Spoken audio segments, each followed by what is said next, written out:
Using 12037, you help AFA continue to fight for your family. So when you complete your CFC form, remember, AFA's number is 12037. And thank you for your help. This is American Family Radio, a listener-supported ministry of the American Family Association.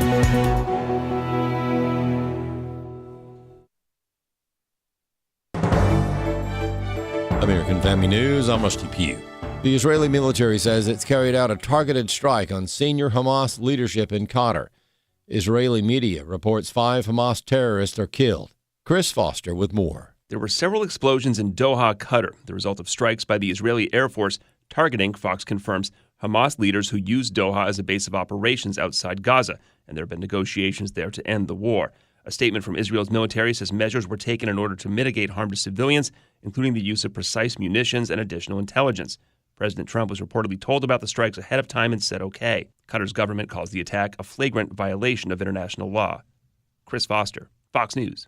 New York Times columnist Ezra Klein said on his podcast Sunday that Democrats should consider forcing a government shutdown to oppose President Donald Trump. Klein opened the Ezra Klein show by noting that government funding is set to expire at the end of the month, raising the possibility of another partial shutdown. And he compared the commander-in-chief to a mafia leader. Donald Trump is corrupting the government.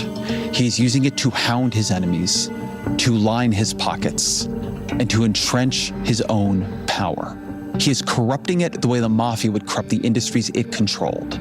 Democratic leaders have had 6 months to come up with a plan. If there is a better plan than a shutdown, great. But if the plan is still nothing, act normal and hope for the best, then Democrats need new leaders. The Washington Times senior writer Joe Concha says it's hard to take Ezra Klein seriously. Or he says that Trump's running the government like the mafia. It's funny, I never heard that during the Biden administration when they literally weaponized the Department of Justice against Donald Trump, tried to take him off ballots in states like Colorado and Maine, and obviously installed a candidate without one vote from the public in Kamala Harris. So a conservative media watchdog says it is clear that the mainstream media has almost completely ignored covering the savage murder of a Ukrainian refugee because the perpetrator was black. The horrific murder took place on August 22nd, but it wasn't until the release of a haunting new surveillance video that showed a knife-wielding hooded figure just before he brutally stabbed a Ukrainian refugee on a light rail train in Charlotte that Fox News began to give it extensive coverage. But even after the video is released, there has been virtually no coverage by the mainstream media. Bill D'Agostino is senior research analyst for Newsbusters at the Media Research Center. I will note CBS actually did briefly cover the incident. So they are the only of the 3 broadcast networks that have talked about it. D'Agostino says there has been a huge backlash because the suspect, DeCarlos Brown, is black and the victim was white. That's what makes this especially a nightmare for them. There are numerous other reasons for them not to mention it. But then you factor in the race of the perpetrator and the victim. That alone would be enough. If she weren't a Ukrainian refugee, it'd be the same story. They would never touch it. Remember the Christmas market that a black man drove a car into a few years ago? All of the headlines were car plows into Christmas market. And then they completely stopped talking about it once the ethnicity of the perpetrator actually was made public. D'Agostino says there is an agenda in the media. If you are a black person who commits some kind of crime, you're safe from coverage because they need to maintain this narrative that black people are a permanent victim group. I'm Chad groaning. 12th grade scores have dropped to their lowest level in more than 20 years, according to results released today from an exam known as the nation's report card. Education Secretary Linda McMahon says pouring more money into the broken public education system has not helped. Well over a third of American high school seniors cannot reliably explain the main point of a passage or define a key word used in a sentence. Despite billions in federal spending and countless well-intentioned programs, the achievement gap between students is widening, not shrinking. And this trend did not begin with COVID. It goes back a decade. Clearly, success isn't about how much money we spend, but who spends it. That's why President Trump and I are committed to reversing course and returning control of education to the states, so local communities with parents in the driver's seat can better innovate, adapt, and tailor education to their students' needs. More news online at afn.net and on the AFN mobile app. I'm Rusty Pugh. In today's society, the traditional values of marriage and the family unit face increasing scrutiny and reinterpretation. Join us as a courageous group of speakers and leaders rise up to defend these foundational institutions from a biblical perspective. For more information and to reserve your spot, visit us at ses.edu/national-conference. The Steadfast National Conference on Christian Apologetics and Evangelism, where faith meets reason, culture, and community. Welcome to Today's Issues, offering a Christian response to the issues of the day. Here's your host, Tim Wildmon, President of the American Family Association.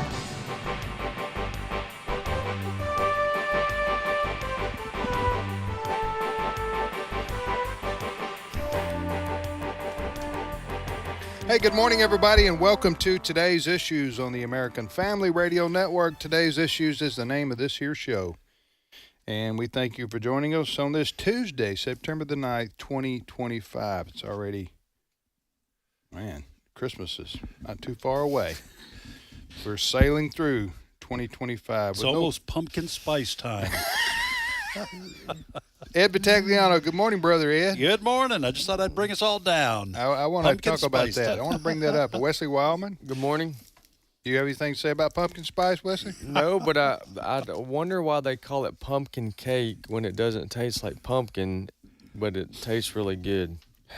Because the world's all a charade, Wesley. That's a good answer. It's all a facade. But I like it, so I'm not complaining. Yeah. I mean, pumpkin cake's really good, but it just it doesn't taste like a pumpkin at all. Yeah, I don't know. I don't know. Fred Jackson, maybe you have answers for life, like Wesley's posing here, right? That pumpkin. Are you a pumpkin spice? I don't hear Fred in my earphone. Am I on now? Okay.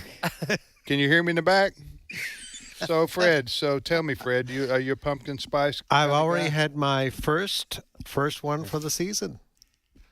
First pumpkin First or what? first spice? First pumpkin spice. Okay. Yes. Are you a pumpkin spice fan? I love pumpkin spice. Tim, just reach over there and get his wallet and take his man card. Take his man card. Right now. What you mean pumpkin spice everywhere, like candles and coffee? No, I'm not talking cake candles. I'm talking drink. Yeah, no, it's pumpkin spice drink. Yeah, it's everywhere. It's in drinks. I'm surprised they don't have pumpkin spice Fruit Loops. It's just everything. It's a mystery, but we can ponder that later. We need to have an expert on about that. I will say this. Yeah. Christians in Nigeria and Sudan are rolling their eyes at Christians in America complaining about pumpkin spice. You can always go spiritual. Yes. You can always throw the guilt around. Wesley's looking at something. I win. I'm looking at it. I couldn't help myself. The ingredients in a pumpkin cake has no pumpkin in it. No. Just got cinnamon and what? Guys, give me all right, what's the top 3 ingredients in a pumpkin spice? Flour, sugar, baking powder, cinnamon. That's where you get the. That's what I like about it. Yeah. Yeah. You got sea salt. You have your eggs, oil. Yeah. And now at the very bottom it says 15 ounces of pumpkin puree. Yeah, that's pumpkin right there. Pumpkin. That's pumpkin squashed all up till it's liquid. Okay, well 15. Okay, well then you get pour 3 it in drops there. of that in there.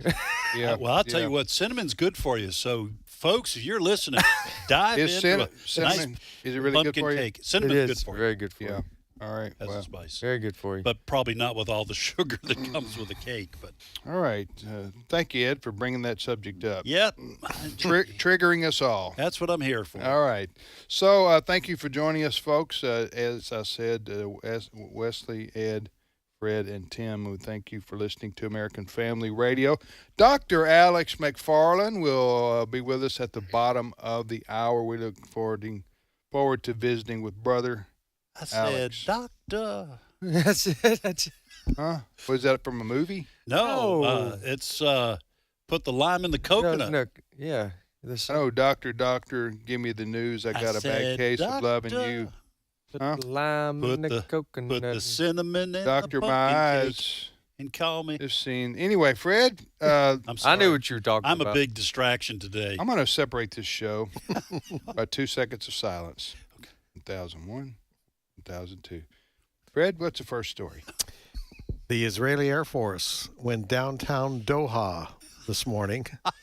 Doha is the capital city of Qatar, And according to the Israelis, they took out 2 Hamas leaders.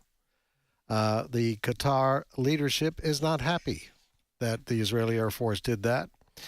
Qatar condemned what it referred to as a cowardly Israeli attack on Hamas's political headquarters in Doha. Foreign Ministry spokesman called it a flagrant violation of all international laws and norms, end quote. And I would speculate that the Israelis say, we don't care what you think. You guys in Qatar have been harboring these Hamas terrorist leaders. They've been living there in luxury. And Israel is serious when it says it's going to take out the Hamas leadership wherever they are. And Tim, you were saying just before we went on the air, probably connected to that attack on that bus in Israel a couple of days or just yesterday, right? I guess it was.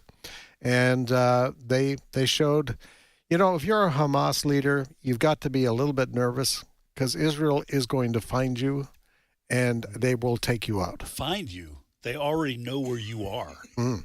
Listen, this is Israel sending and continuing to send a strong message to other countries around the Middle East. If you are going to harbor Hamas or Hezbollah and they attack us, don't complain when we come after them wherever they are. Yep. And so this is the same thing we said about Hamas after the October 7th attack. We said Hamas complains that Israel is pounding Gaza City and places around the Gaza Strip, then give up. Yeah. Surrender. And if you don't surrender, this kind of pain is going to continue to come. And guess what? Your citizens are going to be amongst those who are suffering. So if you care about your citizens, give up. And if you're Qatar, then, and you don't want your city, your main city to be hit, stop harboring people who are butchers. Yeah. And your problems go away too. Yeah. Qatar has kind of a disputed reputation. They fly their airplanes into airports here in the United States. They were one of the places that President Trump visited there back a couple of months ago. Right. But they're also known to give huge amounts of money to universities here in the United States in exchange for allowing students from those countries to come into our universities. And some people have blamed those students for the degree of anti-Semitism that we see on our campuses. So we do business with them, but they don't have a problem in harboring terrorist leaders, et cetera, et cetera. The other thing that happened today, and you can read both of these stories at afn.net, Israel made it very clear this morning that they're going into Gaza City and they're taking down all the high-rise buildings. Gaza City is a big city. They're taking them down because they say Hamas leadership is housed in those buildings. They're telling the people to get out before this occurs, get out of town, but we're going to go in and we're going to take these buildings down because they believe that'll be a major step towards extinguishing Hamas's influence there. I want to let Wesley jump in here, or Tim. My guess would be that Hamas will not let people leave these buildings. They've done this in the past. No, you can't leave. Yeah. Because we like to be able to say, look what Israel did. They killed these civilians. And this is why I say Hamas does not care about the people that it's in charge of as a political leadership. Yep. Well, a couple things here. CNN is reporting, and maybe some other news agencies, that President Trump and the White House were notified prior to the Israeli strike in Qatar, because Qatar is a sovereign country.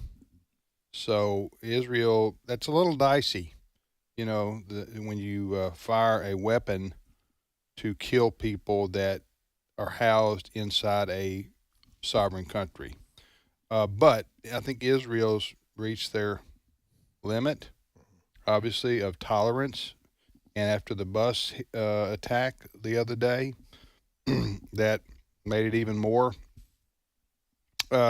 likely, I guess, that Israel would attack, find the Hamas leaders wherever they are and take them out, and they will continue to do that. And I don't know what they're going to do in Gaza. You said they're bombing in Gaza again, so they're going to take out any of the high-rise buildings because they say Hamas is housing there. Yeah.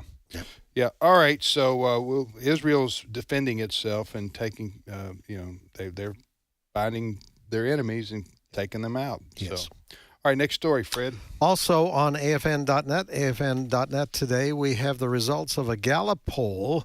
The headline is New Poll Shows Majority of Democrats Now Favors Socialism versus Capitalism. Probably a poll that's going to make Senator Bernie Sanders very happy. Cut number 1. Now, apropos of that question, I find it hard to understand how the major Democratic leaders in New York State are not supporting the Democratic candidate.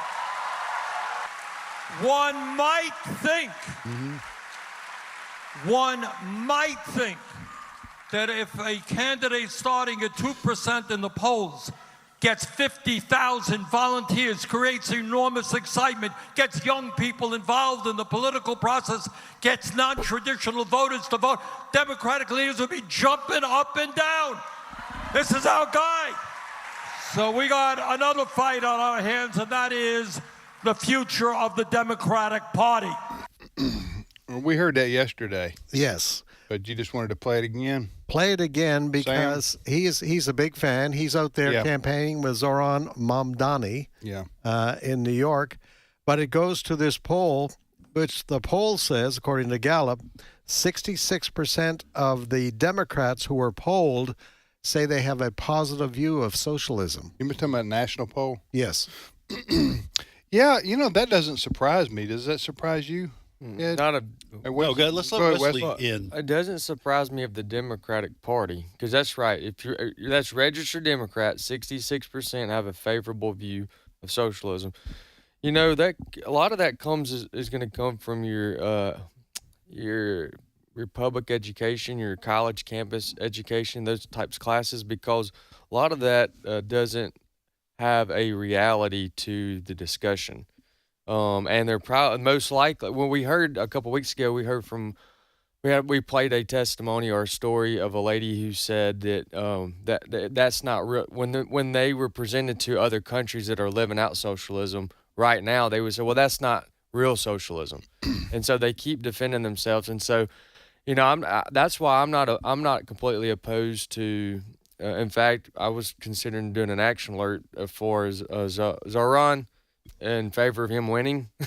Mamdani. Zoran Mamdani? I say that tongue in cheek because that's you want him to win. I want him to win because tongue in cheek, but in all seriousness, if he does win, you're going to get the 66% of the Democrats are going to get exactly what they're asking for, and then therefore there will be an example not just in another country, but we'll have one right here in New York City.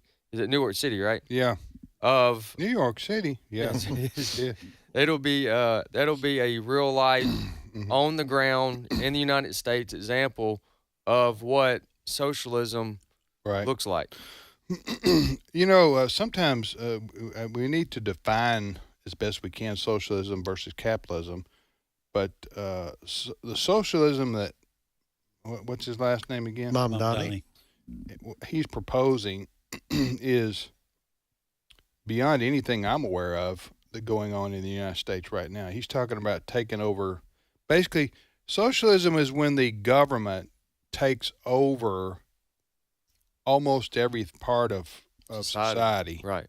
That's the end goal. And so capitalism or free enterprise is pushed to the side in the name of the greater. They would say in the name of the greater good, such as health care for everyone. Groceries for everyone, food for everyone.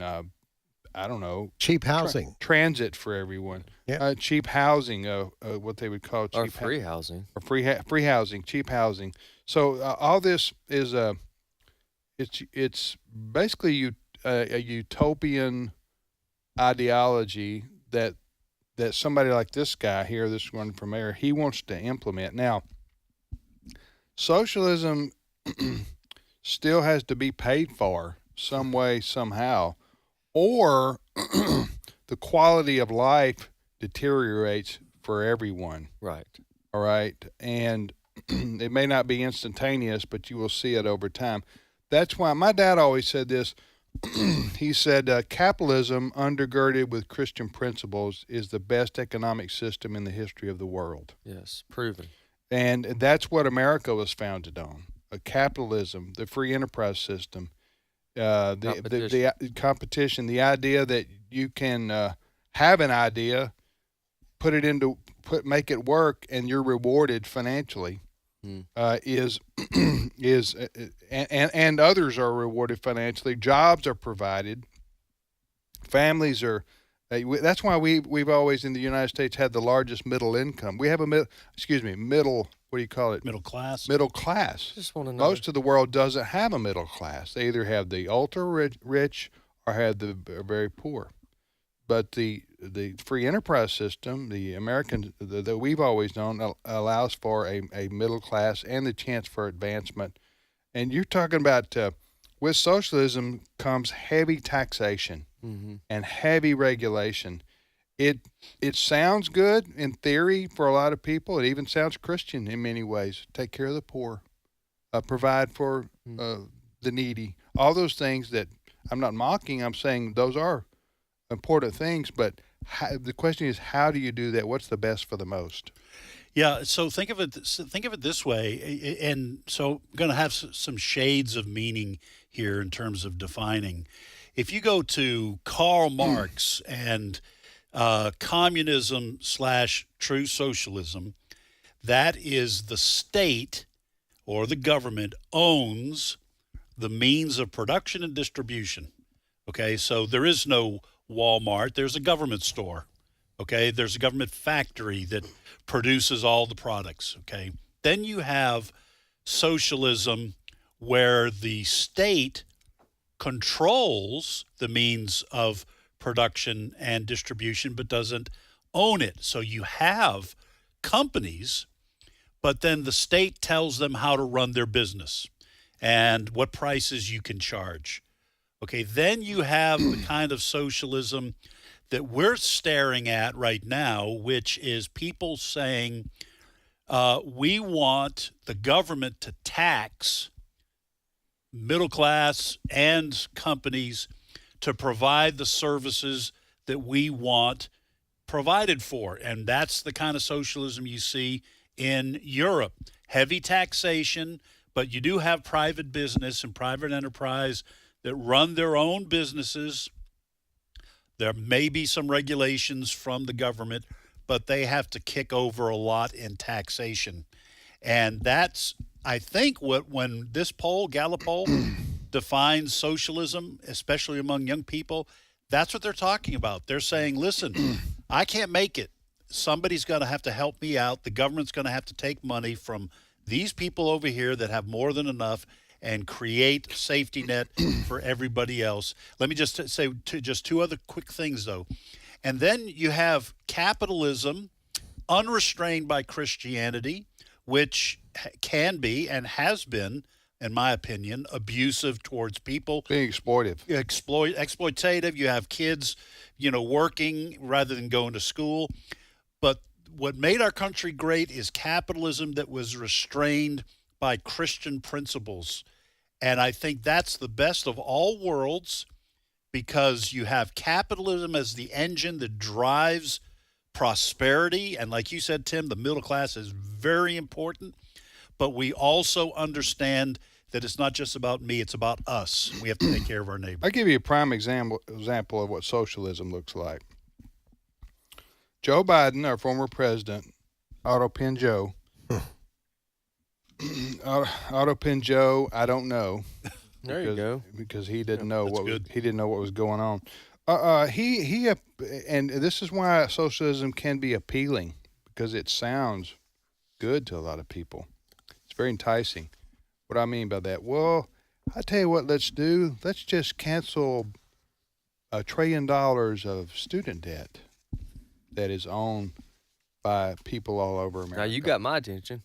Okay. Yeah, that's what I'm saying. A lot of people who have student loans and I have don't a have hard student time paying loans, them. but I get the idea. Yeah. So let's just we'll just cancel their loans and get their vote. I'm sorry. Yes, so that I can get the votes of people who have their loans canceled and maybe their families. And we'll just transfer that $1 trillion to the American taxpayer. Right. Okay. Now, we don't talk about that much, but we just say, hey, I'm Joe Biden. I'm a Democrat. I care about people. I don't want them to have been burdened by loans. So what do? I cancel them. Well, he didn't tell you, that that loan must be paid for by somebody. So what does he do? He takes it from the individual who owes the loan, who signed up to borrow the money. He just says, no, I'm going to give that to the American taxpayer to pay. That's what socialism. That's socialism right there.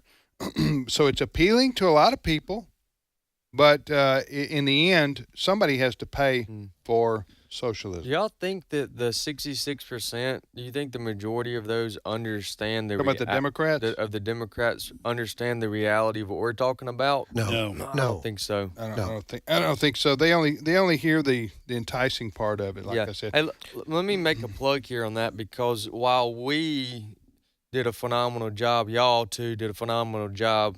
Who needs Dave Ramsey when y'all just did what y'all did? Fantastic. Yeah, that was good. It was really good. It was stellar. Stellar. In all seriousness, it was as good as it was. We have an entire section on this on Activate by Stephen McDowell. He covers this. And so if you go to activate.afa.net, we have our own training curriculum on this with the workbook included, and Stephen McDowell covers this and more. And he also covers he covers social capitalism from a biblical worldview. Oh, that is excellent. Yep. Because there are Christian principles that support capitalism and the free enterprise system. Mm-hmm. But there are biblical principles that support caring for the poor and the needy and looking after those who are less fortunate. There's that too. So there is both.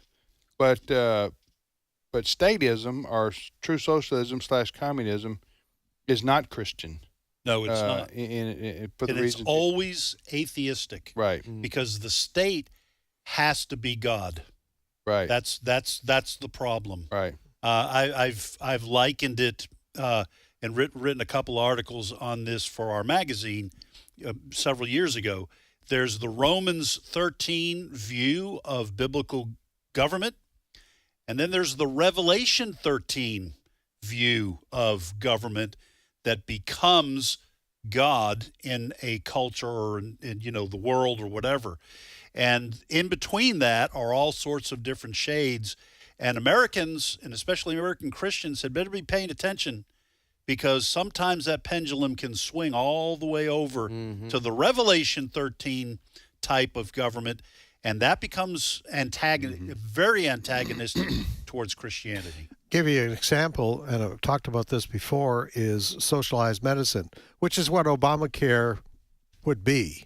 It never reached that stage, or hasn't at least yet. But in Canada, socialized medicine, what happens is the medical offerings get big and big and big and big to the point where, we're getting out of money here. We're out of money. So we have to start cutting services. Right. And guess who suffers the most? It's your over 65s. Yes. We can't do that hip replacement this year, maybe next year. Just hold on. All those things. And also right now, I'm not sure we talked about it on the air, but suicide is now one of the leading causes of death in Canada, medically assisted suicide. Wow. Yeah, because these people, and it's not just the elderly in that case, sometimes it's people with chronic pain or fatal diseases or depression. They're encouraged. They're saying, listen, you're a financial drain on your family. Yeah. Maybe you ought to think about this. Yep. All right, you're listening to Today's Issues. Wesley, where can people go and get that study on communism, socialism versus capitalism? Go to afa.net. I'm sorry, Activate. That's activate.afa.net. We have a whole course on capitalism versus socialism by Stephen McDowell. All right, and it's excellent. Yep. All right, we're going to take a short time out right here. Dr. Alex McFarland will be with us after this short break. Stay with us.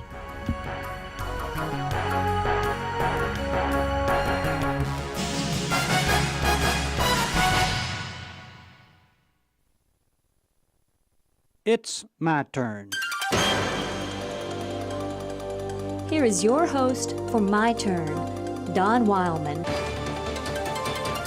Flying is a frightening experience for some people. For others, it's a thoroughly enjoyable experience. One reason flying is frightening for many people is that they haven't done much of it, don't know a lot about it. We humans have a natural tendency to fear that which is unknown to us. I can remember an incident that happened to me once as we were leaving Paris. The plane was climbing to its cruising altitude shortly after takeoff. Then, suddenly, the captain cut back on the power. I knew that the two most crucial times in flying were taking off and landing. The clouds were thick, and to be honest with you, I could hardly see the end of the plane's wing. I had not flown very much, and I became very scared. I was afraid something was wrong. However, after a few minutes, the captain increased the power again and climbed to the cruising altitude. A few years later, a similar incident occurred as we were leaving Atlanta on our way to New York. As we were climbing, the captain suddenly cut back on the power. We were at about 8,000 or 9,000 feet. He held this altitude for about 5 minutes. Then the plane began a slow banking turn. I leaned over to tell my brother, who was sitting next to me, that something was wrong.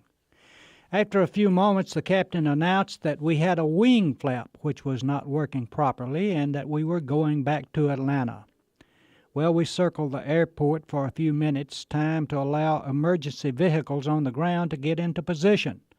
When we landed, we saw the fire engines and ambulances parked along the runway, lights flashing. The landing was near perfect, and in a few minutes a crew was working on our aircraft. But you know, during that landing, that emergency landing, I wasn't all that frightened. Had it happened during my first few flights, I would have probably died of a heart attack. What was the difference? Well, I had become accustomed to flying. I knew more about it and realized that the aircraft was under the control of an experienced pilot. My experience and knowledge had taught me that I really didn't have any reason, or any major reason, to be afraid. Aristotle, the wise Greek philosopher, once said that fear is pain arising from the anticipation of evil. Well, I didn't expect anything evil or bad to happen when the plane landed. I expected exactly what I got, a safe landing. It was Emerson who wrote, "Fear always springs from ignorance." You know, I believe he was right about that we fear what we don't understand. There are multitudes of people who fear God. They fear Him because they don't know Him. If they would only make an attempt to know Him, they would soon quit fearing Him and begin to love Him. Well, my fear of flying is gone. In fact, flying has become an enjoyable experience for me. The reason for this change is that I have become more knowledgeable about it. And no person has to fear God either. The more you know about Him, the more you love Him and realize how great His love is for you. And the more you love Him, the more you enjoy Him. It's a good thing for a person to turn his fear of God into love of God. This has been My Turn with Don Wildmon, a production of the American Family Association. The Lord looks down from heaven on all mankind to see if there are any who understand, any who seek God. Psalm 14:2. American Family Radio. This is Today's Issues. Email your comments to comments@afr.net. Past broadcasts of Today's Issues are available for listening and viewing in the archive at afr.net. Now, back to more of Today's Issues. Hey, welcome back, everybody, to Today's Issues on American Family Radio. Today's Tuesday, September the 9th. Thank you for listening to AFR. Wesley, you have an announcement? I do. In addition to, we can give the address to mail in any type of pumpkin spice, but we need pumpkin spice from around America. I wanted pumpkin cake, but I don't know. I wouldn't want that mailed in If you want to drop it off, that's don't fine. mail in your pumpkin. In addition to that, we also have our fall share-a-thon coming up, and we'd like to hear from you for our listener testimonies. The listener testimonies, when you call in and leave those, we're able to play those and share with our audience how we are impacting individuals across this country. And you can call in and give your testimony. Please keep it to 1 minute, 2 minutes max. 1 minute, maybe 2 minutes max. That way we can be able to play that over the radio during our share-a-thon. You can call in at 877-876-8893. The storyline to call in is 877-876-8893. And we would like to hear how Jesus Christ has impacted you through the work and the mission and the content of American Family Radio. So thank you for doing that. Yeah, because during our share-a-thon, folks know if they listen, they hear people call in from around the country and leave messages on how AFR has impacted their lives. And we pre-record those now so that we can play them during our October share-a-thon. So that would be very helpful. All you need to do is say, like this, for example, hello, this is Tim from Tupelo. This is me, as if I were calling. This is Tim from Tupelo, Mississippi, and I just want to say whatever, I was listening to this show or this song, or I heard this person say this, and that ministered to me, whatever, like that. Mm-hmm. So that's all you need to do. You don't need to leave your credit card or social security number. Yeah, none of that. Your rap sheet, nothing. We don't care about that. And the number to call is 877-876-8893.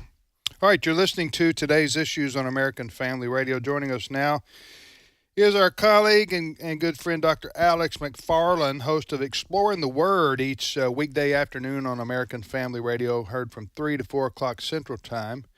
And he co-hosts that with Brother Bert Harper. Very popular show here on AFR. Alex, good morning to you. Good morning, everybody. Thanks for, how's the weather there in North Carolina today? It is beautiful. I'm in Greensboro, very near where my family has been, Pleasant Garden for a long time. And I was, the testimonies, I just emailed Brent Creeley and Jonathan Coker one yesterday because I was in Little Rock, Arkansas over the weekend and met just lots and lots of people that love AFR. And I was going to say, I really like it when testimonies, they'll say, hi, this is Alex from North Carolina. And my favorite show is Exploring the Word. Yeah. I like that kind. Yeah, I understand the glory. You like the glory. I understand. We're all human. And, we want the attention. So I'm just kidding, people. Don't email me. Say I was mean to Alex. All right, let's on a more serious note here, and a somber note. There is a story that's got some national attention, Alex, out of North Carolina, particularly in Charlotte. Fred, do you want to lay this out for us and then get Alex to talk about it? Back on August 22nd, there was a young lady who had come to this country from Ukraine, hoping to escape the violence in that country brought on by the war with Russia. She was on a train, a kind of a commuter train, heading, I guess, into the Charlotte area. And she was sitting in a seat. There was a guy behind her, and this guy gets up. We now know his name, and he proceeds to stab her. Now, the story, I mentioned when the murder took place, August 22nd. He stabbed her to death. He did. With a pocket knife. That's right. And quite frankly, the mainstream media across this country really didn't talk about it very much. Not until the video was released of this happening. There were video cameras on that particular that car, and it caught this whole tragic incident on tape. Then some media came out, and they've been like Fox News, and we've been talking about it here in American Family Radio. But the reaction, Alex, to it has been varied, especially people like the Democrat mayor of Charlotte. Oh, this guy's really the victim, the guy who carried out this horrible thing. He's the victim because he's been in and out of, court system 14 times over the last 10 years. And then you have other media saying it's terrible that the media is playing this. And we think the media people that are doing this they're a bunch of racists. I'll tell you what, that's hard to watch. Of course, it doesn't. What the public is seeing is not the whole murder. No. And I understand that, but it's when this guy sitting right behind this girl, and she is tiny, and this guy, what's his name, DeCarlos Brown Jr. Yeah. So first of all, tell us about this public train she's on.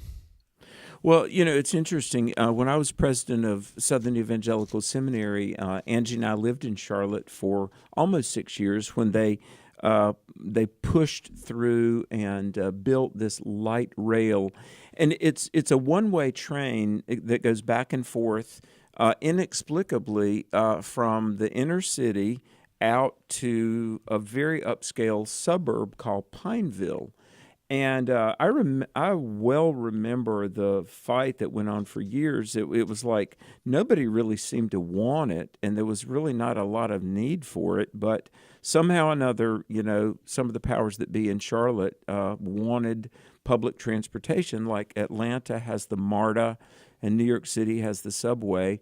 I still to this day, and like I say, I lived there for almost 6 years, but Charlotte didn't need light rail, and you've got these two disparate.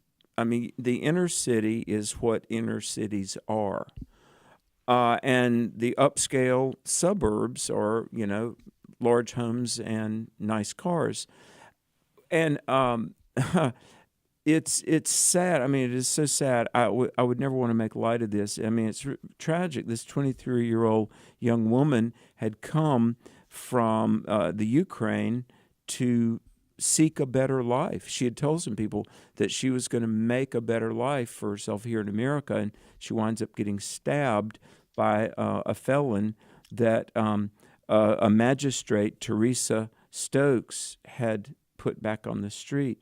But how many times had he been, Fred, what was his rap sheet? 14 times. 14. Yeah. Arrested 14 times? And what were some of the crimes that he committed? Some of them were assault. Some of them were stealing, robbery. His mom called the police and said he's crazy. He's schizophrenic. And he needs to be locked up. He needs to be locked up. Yeah. And he was let walk. He had a 6-year prison sentence, and he was released in 2020. A few months after getting released, he assaulted his sister.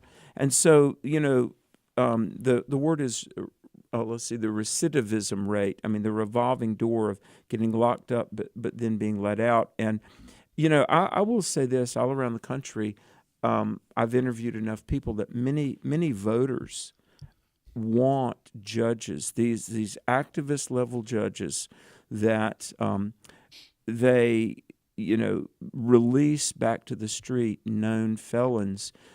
Some are saying that the most recent judge that lets these murderous people back out when they commit crimes or murder again, that the judges should be held as complicit, like this Teresa Stokes. But it's very sad. Teresa Stokes, that's the judge in Charlotte, the last judge that told this guy he could go as long as he promised to come back for his court date. Yeah, he had signed something to promise. He promised. He signed some piece of paper, said, "I promise to be back, so go free." And then he goes out and slashes this young lady to death on the train. Alex, let me just ask you this. We say on this show frequently, more than one thing can be true at the same time, okay? Right. Absolutely, in our country, we need more prisons. We need criminals to be kept in those prisons if they commit crimes. And we need better, this is my opinion, I'm not speaking on behalf of AFA, we need more and better drug treatment centers, places to try to get the homeless back into society, mental health, help, okay? All of that is true. But the first job of government is to protect the citizens. Amen. And keep them safe.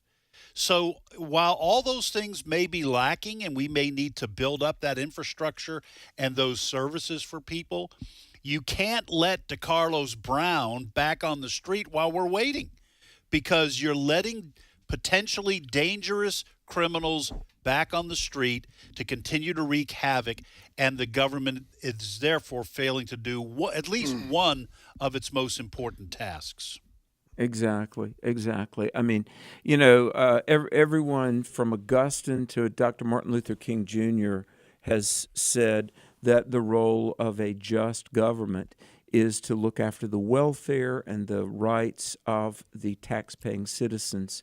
And this idea that the victim is to blame and the perpetrator is to be coddled and should never face the consequences of their actions. It's just it's unjust. It's wrong. And it must stop. The mayor of Charlotte, what's her name?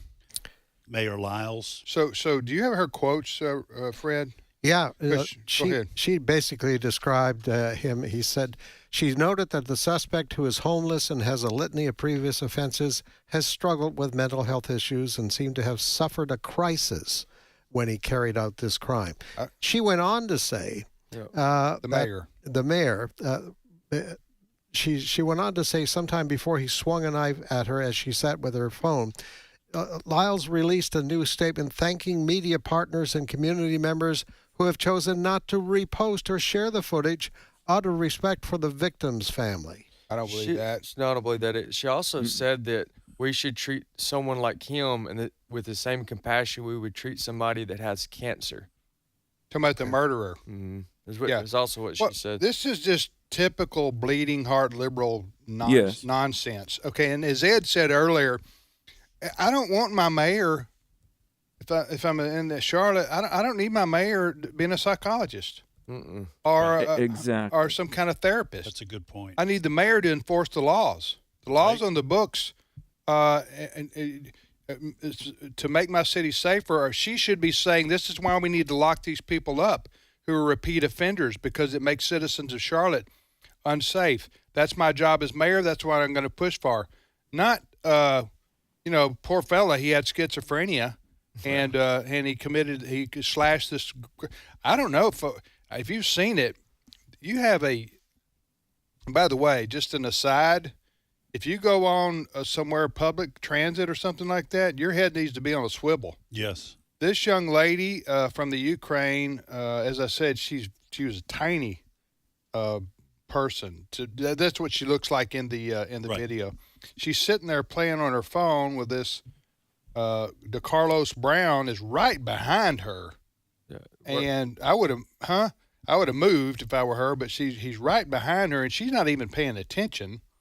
Mm-hmm. And he brings out this pocket knife and just starts bludgeoning her and slashing her in the throat. to death. And then, in the neck. I hate to be so graphic, and then he's walking down the aisle of the bus or the transit, and he's just dripping blood. It's like something out of a horror movie. And the other thing is here, we mentioned.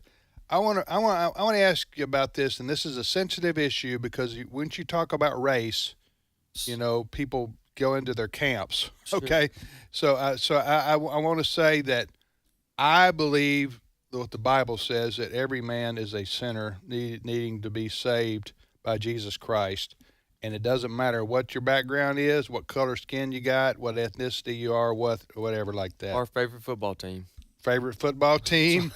Or your wealth or non-wealth, it doesn't matter. We're all, as they say, even before the cross. Okay, so that being said, and I don't believe I believe people's actions are not inherently because of their, or maybe that's not the right word. People don't act based on their skin color. People act based on their life experiences and their environment and how they're raised or not raised, and that influences their behavior. In addition to their sinful nature. Yes, that we all are born with. Right. That is true. So that being said, I don't believe people, when you talk about what I'm about to talk about, it's looking at the reality and the causes, not because of skin color. So now, that being said, am I clear? Clear. Yeah. Okay. Am I clear? Okay, so I want to say that. You have young black males are committing violent crimes in this country way out of proportion to their numbers. 52% of murders were made up by 12% of the population. No less than that, because the African American population is about 12 to 13%. Yes. Males are about 6 to 7%. Young black males. I knew that. I forgot. That's right. Young black males, you would be down to like 1 or 2% of the population. By young black, I'm talking about like 14 to 30. Okay, so that demographic, it's not the young black ladies. That's right. It's not young. It's not the older black folks, white, male or female. It's that demographic that don't have fathers in their home. Yeah. And fatherlessness is chronic in the African American community. You're talking about 75, 80% of the babies are born out of wedlock.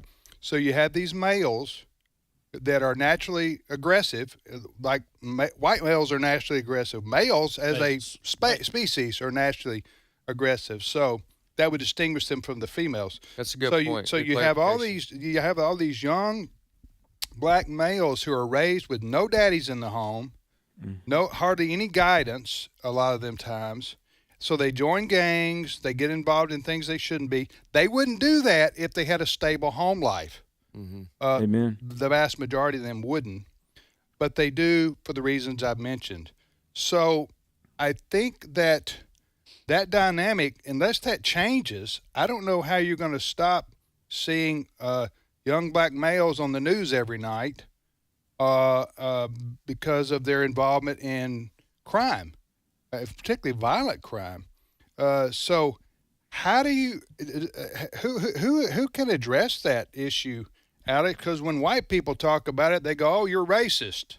Well, no, I'm not racist. I'm just analyzing the facts of the matter. That's right. Exactly. But can this come from inside the African American community itself? Because unless things changes, 20 years from now, you're going to have the same or worse. You're going to have the same problem. You're going to have the same population in jail and in prisons and in the state penitentiaries and such. Go ahead, comment on that if you will. Well, and again, let me say, and I speak for myself, and I know all of the people around the microphone, the Lord knows that we are not racist. We're all sinners. We need Jesus. People are people. But look, we've had several things, decades of the breakdown of the black family that really was subsidized by LBJ beginning in the late 60s. How do you mean subsidized? What do you mean? Well, the Great Society program that really the creation of the welfare state and really more and more subsidies for babies born out of wedlock. And I really do believe that it was a concerted effort on the part of liberal utopian Democrats to capture the black vote. And one of the ways that they would do that is through entitlement programs. I mean, LBJ was on record saying that through welfare and entitlement programs, they would essentially buy the black vote for decades. And I realize what I'm saying is very volatile, but then you've got like the University of Chicago and other colleges. The University of Chicago has a course called The Problem with Whiteness. And so the woke DEI stranglehold that is on academia, it really creates a reverse racism against white people. You've got rap culture where rather than be a moral, self-restrained person, there's really the glorification of violence. So all of these things coalesce. And let me say the lack of fathers, not all. I know many godly two-parent black families. I know many ungodly single-parent white families. But I'm just saying, kids need a mother and a father. Kids need a moral foundation that is reinforced throughout the trajectory of life. Kids need education that is not woke indoctrination. Kids need to be told that they're accountable to God and that murder is a sin. And so when the law is broken, we need responsible elected officials and judges that lock people up that are criminals. We're a culture that needs to find our way back to God and truth. Yeah. Also the statistics show that poverty, because I know the inner cities of America, as it were, where a large segment of that population is African American, is economically challenged, to say the least. But poverty leads to okay. The having babies out of wedlock, especially multiple children, leads to poverty. Yeah, because the mothers can't finish their education, or they can't get a good job because of the situation. 2 or 3 children that they have, there's nobody to help them. There's no dad there in a stable home environment. So it repeats. The cycle repeats itself over and over again. So you have people living in poverty for generations because of the circumstances I've just mentioned. Anyway, the other thing is here we talked about this, is that George Soros and people who believe in the so-called social justice part, they're going to tell you, correct me if I'm wrong, guys, they're going to tell you that because of past injustices to Black Americans, they need to be given a break when it comes to paying for punishment for crimes committed in today's world. Would that be an accurate statement? Yes, well, that's what the mayor of Charlotte was implying too. So if you wonder why do these guys get out on the street time and time and time again after committing crimes, the social justice crowd would tell you because they have had a unfair life, and so they don't need to go to jail. Until you ask DeCarlos's mom, and she says he needs to be there. Well, because he had schizophrenia. Sure. Yeah, what she would say, and he was a violent person. He threatened his sister. Anyway, all those things combined to the problems that we see today. But it's just like, listen, you can take the ethnicity or the skin color out of it. You just look at the cold hard stats, and you go, why are repeat criminals out on the streets again and again and again committing the same crimes? Why can't they be locked up and have to protect society from these violent criminals? If we would have done this in this case, with this guy being arrested 14 times, this young lady from the Ukraine would still be alive today. Right. And the question I would ask for Viles is the mayor. Who was Lyles? Lyles. Mayor Lyles of Charlotte. His name is Vi Lyles. Vi Lyles. What was the judge's name? Stokes. Teresa Stokes. Okay, so let's ask Stokes. Now we all know the answer to this, but rhetorically, what would be your number of arrests before you say, "Nah, this is the one. Point. We got to stop here on this." That's a good question. Is it 14? Is it 14 18? Or 15? Well, I was told yesterday 20? By somebody who was on our staff here who worked in law enforcement, not as a judge, but that a lot of cities and municipalities don't want to fork out the money to pay to house prisoners. Yes. So that's on. This is one of those you can't have it both ways. In other words, it's better to make them promise to show up for their court date, and rather than us take care of them, another prisoner to take care of until his trial. Yeah, the city jails, the county jails, the state pen, they don't want anybody else.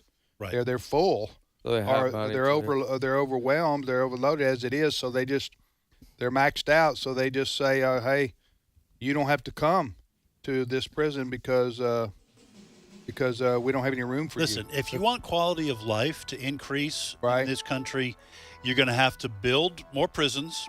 Right. You're going to have programs for drug addiction and to help people who are mentally ill until we can get all Socialism. This under control. We need more socialism. No, you're just going to have to pay for that. And the problem is you got to do that instead of having another aircraft carrier. Yeah. And then you get weaker vis-a-vis China. But that's what happens, the consequence of moral decay. And if you're a female or elderly, you need to consider practicing your Second Amendment and carrying a firearm. There you go. At least where they let you. Yep. Yeah, this young lady that got butchered on that train in Charlotte, she was not even paying attention. No, she wouldn't have had a chance, but in other cases, that would have been. Right. We'll be back in a minute. Stay with us.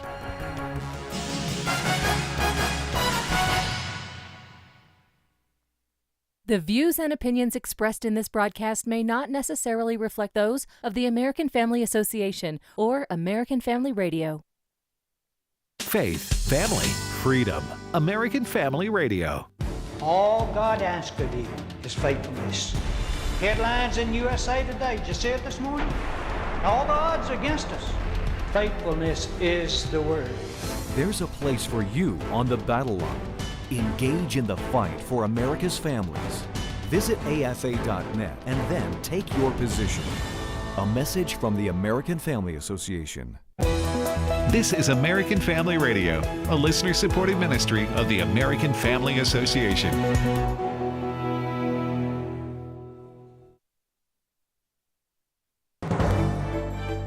American Family News, I'm Rusty Pugh.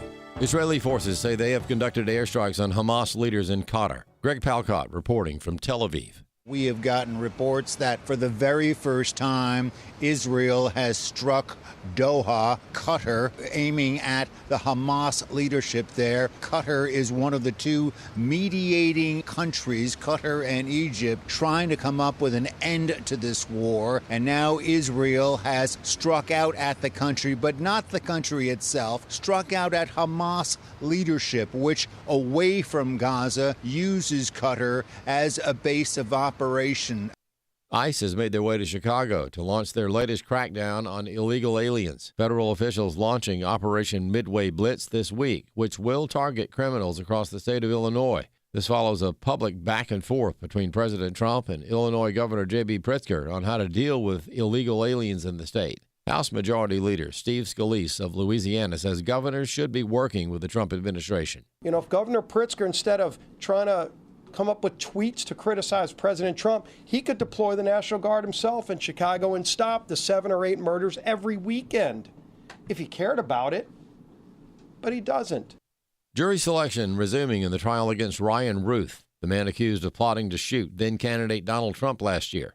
Dana Marie McNichol reporting from Fort Pierce, Florida. Another round of prospective jurors are going through questioning after more than a dozen were dismissed. So during yesterday's introduction, Ryan Ruth apologized for the first group of jurors, not for the charges against him, but for the inconvenience of having to serve on his case. Now, the first thing the prosecution said to federal judge Eileen Cannon this morning is that Ruth should not be apologizing to prospective jurors, implying that he could be looking for, quote, crocodile tears. We've got word from producers in the courtroom that Ruth did not apologize this morning. Judge Cannon dismissed 21 prospective jurors yesterday that noted they had personal hardships. The House is preparing to take up its annual defense policy bill this week, which will authorize nearly $900 billion for defense spending. More than 1,000 total amendments have been introduced for this year's bill. House Republican Conference Chair Lisa McClain of Michigan says the bill will make historic investments in the U.S. military. House Republicans are authorizing the Golden Dome, fully funding border security, delivering a 3.8% pay raise for our service members, and deterring China. Virginia Senator Tim Kaine continues to make headlines for comments about where our rights come from. Robert Thornton has more. Democrat Senator Tim Kaine of Virginia turned some heads last week when he made these comments during a Senate Foreign Relations Committee hearing, where he referenced a quote from Secretary of State Marco Rubio about his beliefs on the origin of rights. You state, and this is a quote from Secretary Rubio, our rights come from God, our Creator, not from our laws, not from our governments. I find that very, very troubling. The notion that rights don't come from laws and don't come from the government, but come from the Creator, that's what the Iranian government believes. Dr. George Barna, senior research fellow at FRC, made these comments on Washington Watch. I felt so bad for Senator Kaine because here's a guy who is a man of faith. He's trying to be a Christian, but clearly he doesn't understand what biblical Christianity is. He spent years of his life as a missionary. God bless him for doing that. But I don't think he understands the God that he was allegedly serving. He said if Kaine had a proper understanding, he would know that government reports to God and not the other way around. The Bible is very clear on that. Clearly, Senator Kaine doesn't believe what the Bible teaches. That's another thing that makes me feel so bad for him. Here's an example of somebody who doesn't understand what absolute moral truth is. I'm Robert Thornton. U.S. stocks are holding near their record levels. The S&P 500 added 0.1%. The Dow Jones Industrial Average rose 56 points, and the NASDAQ Composite gained 0.2%. More news available online at afn.net and download the AFN mobile app for your Apple or Android device. I'm Rusty Pugh. Every day, AFA offers biblical insight on issues that others aren't willing to touch in the hopes that you'll become a world changer. That's why we're offering an in-depth worldview training course called Activate. 13 different professors teaching 18 sessions, all available online, including a printed workbook to help you apply what you've learned and 1-year access to AFA streaming content to give you even more resources. Find out more about Activate and sign up today at activate.afa.net. Today's Issues continues on AFR with your host, Tim Wildmon, President of the American Family Association.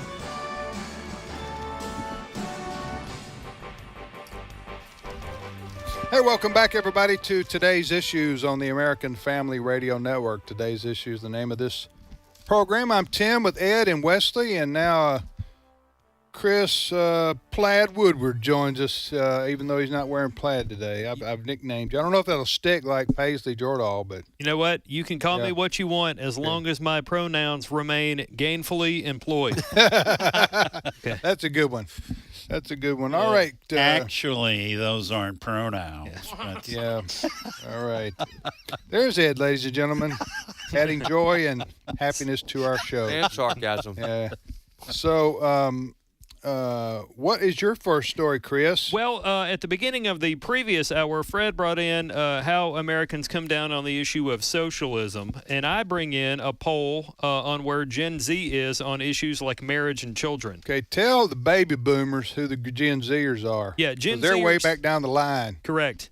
Thank you very much for this opportunity. Gen Zers are people that were born a few years after the start of this century, somewhere around 2005, 2006. Well, actually, Gen Z may actually begin somewhere around the very late 90s, depending on some pollsters. Okay, just real quick. I don't want to overanalyze this. Ed and I are baby boomers. Wesley and you are in what category? I'm a millennial. Is that what you are, Millennial. I'm one of the older millennials. I was born at the beginning of the generation. Okay, and then behind the millennials is who? Gen Z. Is that who we're talking about? Yes, Where's sir. Gen X? Gen X would be people born between boomers and millennials. So from mid-60s up to about 1980, you would be Gen X. So I'm going to belabor this point, all right? Okay, belabor it. I would like to go with just ages. If you're between 25 and 30. 35 and 40. When you start doing the Genin and the Xing and that's why I asked, because it gets confusing. But I'm not blaming you, Chris. This is not on you. No. You didn't. I get it. Yeah, for the purposes of this story, I wanted you to define it. So Gen Z is who we're talking about. Yes. Okay, go ahead. People in their early 20s. Early 20s. So NBC, along with something called SurveyMonkey, did a poll and found that Gen Z's gender divide reaches beyond politics and into its views on marriage, children, and success. Long story short, Gen Z men who backed Trump in 2024 rated having children at the top of a list of choices of how to define personal success. Gen Z women who backed Kamala Harris in 2024 put things like marriage and children near the bottom in terms of personal success. And that's a sad state of affairs, I think, for these United States of America, where you've got a large number of people out there that don't want to get married and have kids. You're missing out on such a blessing. So what percentage of Gen Z so you're saying they don't value marriage and family? Gen Z women who backed Kamala Harris put those things near the bottom. Oh, yeah, well. And what do you attribute that to? In our story meeting, you said something about the fact that a lot of the women in this category, this age group, have grown up being told that the world's coming to an end for environmental reasons. Humans are to blame for that. Yeah. And the more people we have, the worse that problem gets. So is that driving a lot of this? Some people would tell you as much. I don't have this clip, but Mark Morano of Climate Depot was on Fox's The Will Cain Show yesterday talking about this very poll. And Mark Morano, somebody we feature a lot on AFN, mentioned that NPR and some other liberal news outlets were to blame because a lot of young people, not just women, but young liberals, have grown up being told that having children is a negative on the environment and we all need to stop having kids, which is just terrible for somebody to even think that and promote it on the public airways. It's also true, though, isn't it, that Isn't it true? Isn't it true? Isn't it true? Or is it Mr. true? Woodward? Oh, yeah, that's Perry Mason. Yeah. Isn't it true? Isn't it true? Right. Now you're going to get me doing impressions again. Yeah. That a lot of times the refusal to have kids is related to economic fears, financial fears, and if you look at a generation that seems to have the least amount of hope for a good financial future, it would probably be Gen Z. However, that's not really a Tell me what 22-year-old does think they're going to have a bright economic future. Well, I mean, up until this generation, every generation seemed to do better than their parents. Yeah, right. true. This one seems, but what I was going to say is they're living with their parents. That wouldn't explain the divide between males and females in this generation. Yeah, to your point here, NBC and SurveyMonkey, they got into all these issues, men versus women. Women are almost all the time, I'm reading from the poll, women are almost all of the time anxious or worried about the future.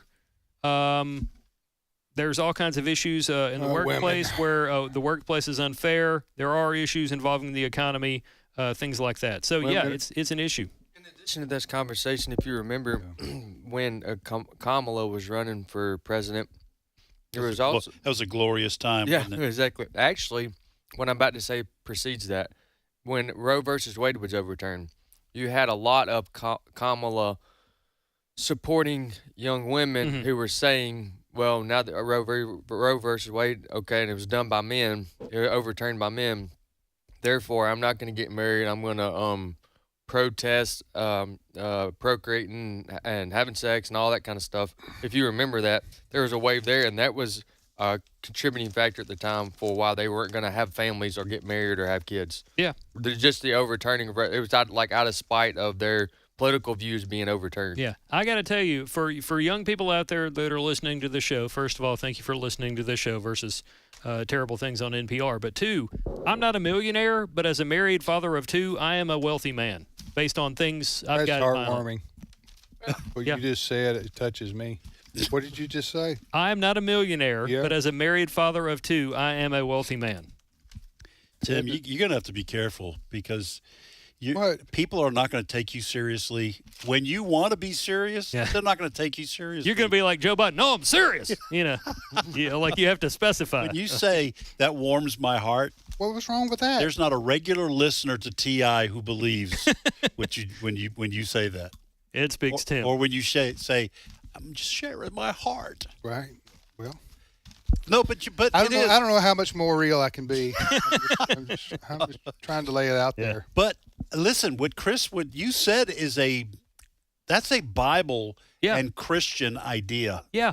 And if you have a generation that has moved further away from God, like I think Gen Z generally has, they are going to be without hope in the world because they don't have a relationship with God through Christ. So they are always afraid. They're afraid of death and they're afraid of the future. Yeah. Big story. All right.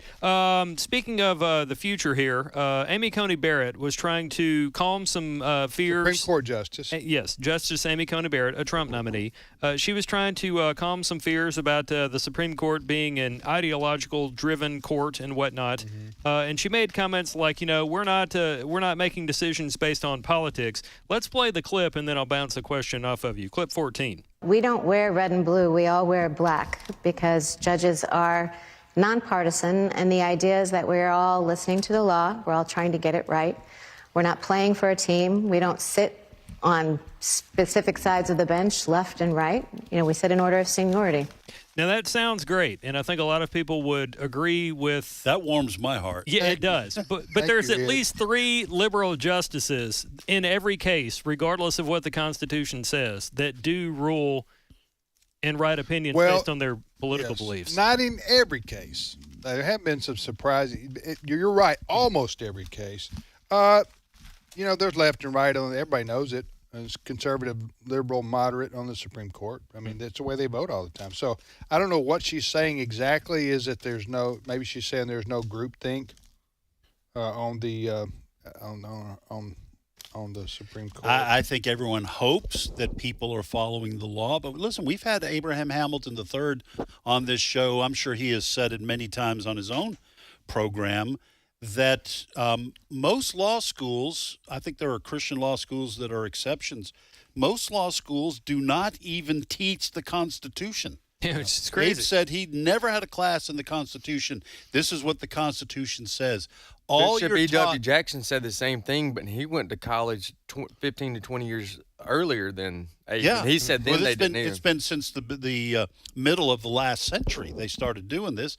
All they teach lawyers to be are what people have ruled about what the law says, not the Constitution. So we all would imagine that Supreme Court justices would just rule according to the Constitution and the law, but that's you know what? naive. In the end, it really doesn't matter because they're there for life. Good point. Red, blue, or purple.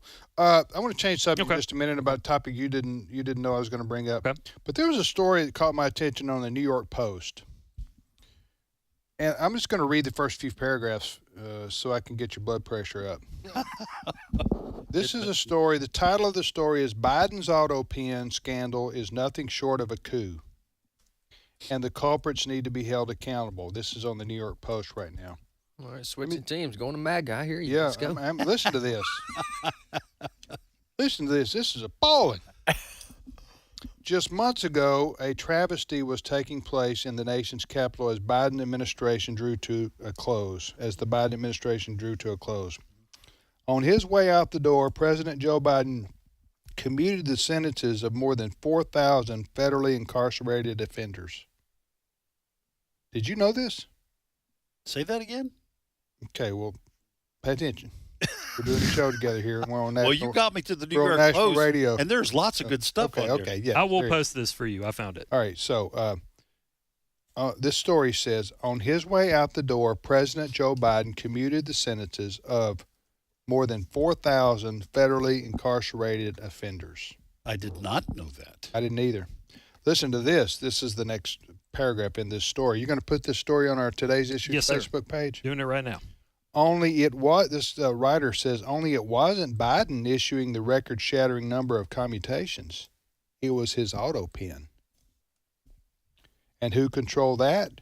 The auto pen's last-minute pardons and commutations were not approved by the Justice Department. Now, we should explain what an auto Justice pen is. Department. Yeah. Yes, and the auto pen, which I'd never heard of till we learned Biden was using it, but maybe other presidents have used it in some form or fashion. But an auto pen is basically the signature of the president to certify a document or an executive order, for example. And so, whereas the president himself doesn't personally have to sign it, they use an auto pen. Kind of like you use a DocuSign. You ever done that on the internet? A rubber stamp. Or a stamp on a check. You know, but I don't even think that traditionally, I may be wrong on this, because I'm like you, I didn't know that this was being done for these important things. I thought an auto pen was for, you're handing out awards to a team. And got so many things to sign, Yeah. you don't have time to sign them all. Or you don't have a hand that can hold up to 4,000 But for signing laws or executive orders, I thought the president had to physically sign it, because I think that's what the Constitution says or the law. Here's what this guy's saying. I haven't read the whole article. Remember now, this is Biden's Justice Department that never approved these commutations. Right. Mm-hmm. This quote is from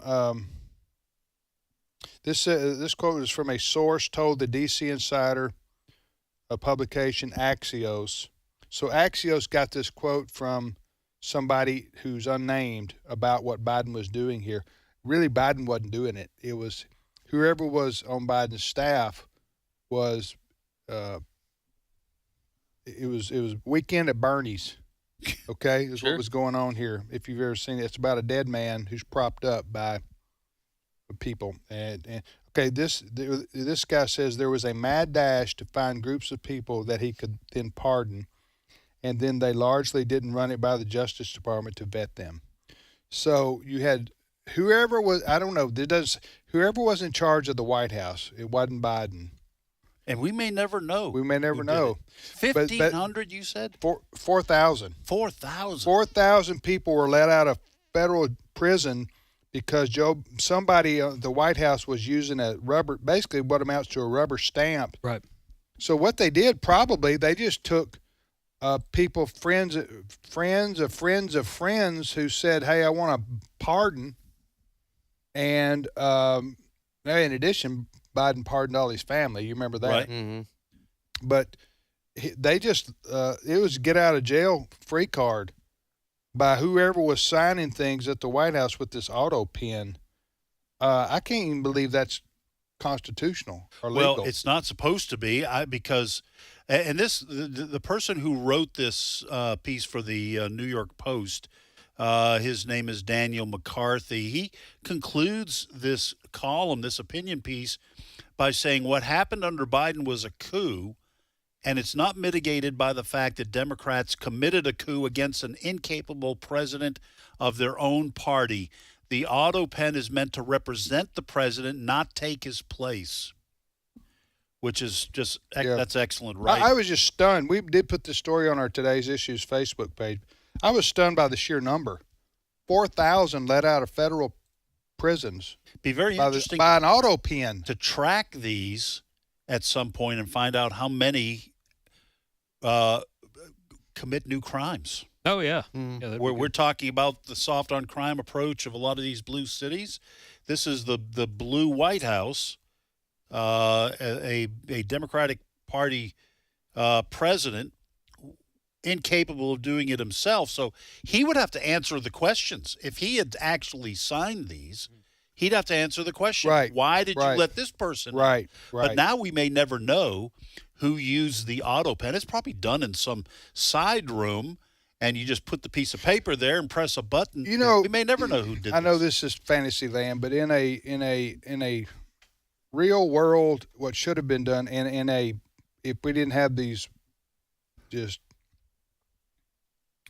the rank divide in Washington, D.C., what should have happened with Biden 2 years in, he should have been forced out. Mm-hmm. He should have been forced out at the midterm level, and then by the Democrats themselves. They should have done what they ultimately did after that disaster of a debate with Trump in Atlanta when Biden was staring out into space. June Remember 26. that? Yeah. Okay, and then that's when Nancy Pelosi and Chuck Schumer and all told him went in and said, you got to go, you got to leave. They should have. Why they didn't do that 2 years earlier is kind of mystifying, because then, I don't know. You would, but maybe they couldn't. Maybe Biden wouldn't go, and you would have had to oust him using a 25th Amendment. 25th Amendment, and if they did that, they would make their whole party divided, wouldn't it? I think So they were gambling. They were stuck. Gambling. Yep. They They were were gambling that he could win Biden, and then he could step down afterwards. Let Kamala. You know the take biggest over. mistake they probably made, Biden and his team and the Democrats right there, setting up that debate, because he didn't have to debate Trump. No, That's true. It was a June debate. You remember? Yes. And traditionally, June 26th, the end of June. Yeah. Traditionally, presidential debates would have been done by then. Biden would have probably done better in retrospect, not even debating Trump at all. Yeah, that's what he did in the first. Right. You could have had hide the your media cover basement. for you. We said, I predicted that they're not going to let him debate, and what they're going to say is President Biden doesn't debate criminals. Okay, this was after the Or lawfare. felons. Say that. Yeah, felons. And this was after all the lawfare against Donald Trump had, quote unquote, succeeded. These Democrats got what they wanted. Joe Biden should have said, I don't debate felons. And this is a serious thing. He's not a serious candidate. Right. And you're better off taking whatever fallout comes from that. Yes. Then what happened there? Because that was the beginning of the end for Joe Biden. Right. Yeah, prior to the debate, I thought it was was very small margins. If they were to vote that day, the day before the debate, if Trump would have won, it would have been really close. But when I found out they were debating, I'm like, this is all we needed. Yes. We, meaning the Republicans and conservatives. Right. If Trump's going to win, we need one debate. Just give us one. Yep. And sure enough, they did. And they signed up for it, and they didn't have to. Yeah. And he did so badly and looked so incompetent, and so mentally blank that he tanked. Yep. From then on there. It's never. And they would have been better. It probably still would have been close because we had 4 years of suffering under the Biden policies. I think it would have been close, but if they hadn't done the debate, I think that's what. He would have had a better chance at beating Trump. Right. But I'll tell you, we talked about God giving our nation a reprieve. Sometimes God is always in charge. And it just seemed like it was the hand of God getting the president back, Donald Trump, in. For the second time, yep. For the second time. Next story, Chris. There is a young man. He's 12 years old. Young man that's making the rounds. He was at the Museum of the Bible yesterday when President Trump came out to make some remarks about religious freedom in our country, something Trump said he vowed to protect during his time in office. But this young man told the story about some of the gender identity stuff that was forced on him and other members of his class when they were in kindergarten, first grade here. Clip 13. I'm Shane Cias. I've been a Christian my whole life, and Jesus means everything to me. When I was in 5th grade, my school forced me to teach my kindergarten buddy about changing his gender using a book called My Shadow is Pink. The book said you can choose your gender based on feelings instead of how God made us. I knew this was not right, but I was afraid of getting in trouble. After my family spoke up, the school treated us badly, and kids started bullying me and my brother because of our faith. And the school did nothing to stop it. It hurt a lot, but I kept trusting God. I believe kids like me should be able to live our faith at school without being forced to go against what we believe. I hope no other family has to go through what mine did. Thank you. Now, I cut it off there. He went on to have a huge round of applause, and President Trump himself said, great job there. But kind of a moving moment and something shocking that you're not going to hear on NPR. Well, what city and state was this young man from? It is in the Encinitas Union School District in California, and his name is Shane. Well, that kind of thing has happened all over the country. Mm-hmm. Especially before the 2024 election, but also during the Biden administration. That's kind of when the tide began to turn against this transgender nonsense being coast to coast. Mm-hmm. Now they're still doubling down in a lot of communities, but that kind of thing is what another 4 years of the progressives in charge, quote unquote, that kind of thing would have spread clear across the country. Mm-hmm. We would have had a Department of Education that was going all in. Oh, yeah. Under a Kamala Harris under the regime. Threat they were going to take federal funding away, and people would have been, oh, yeah, that's the right thing to do. But now that Trump says we're going to do that if you don't do what I want to do, people lose their mind and call him a dictator. In other presidential news here, going back to Joe Biden for a minute. Do we have to? Yes. Okay. For the purpose of this story. Joe Biden, according to CNN, is starting to make the rounds. He's going to be fundraising for his presidential library in Delaware. Mm-hmm. And in typical Joe Biden fashion, the presidential library for one Joe Robinette Biden is supposed to be in the hundreds of millions of dollars in terms of the cost here. Hundreds of millions of dollars. Well, isn't that private money, though? It is. It is. But do we need to have do we need to reach a point so we can have Joe Biden's museum in where? In Delaware? Yeah. You can see his Corvette. 16 annual visitors a year. Right. That's right. Yeah. 16 visitors a year. I'll say I've never been to a presidential library. I'm not even sure where they're all located. Would you go to Joe Biden's if he builds one? No. How much percentage of that are they keeping? Yeah, that's what I want to know. Yeah, the money they the big guy gets 80% of the cut. The big guy, that's it. All right, we're out of time. It's probably a good thing, actually. I don't know. I thought the program was pretty good today. Yeah, as opposed to yesterday. Yeah, that's like when I wasn't here. It's kind of like leave them wanting more. You know what I'm saying? That's what they say. Leave them wanting more. But Yeah. we sure did that. That's what I used to say about my college team's offense. They left me wanting more. Not on Saturday. But not this. But last Saturday, the Mississippi State Bulldogs rose to the occasion and won in thrilling won a fashion. big game. I will It's a tell ranked my team. unborn grandchildren about the events of Saturday night. Did you take the goalpost off the field, Chris? No. Was that I you? No, I wasn't. Okay. I All can right. neither confirm nor deny those. All right, we'll see you tomorrow, everybody.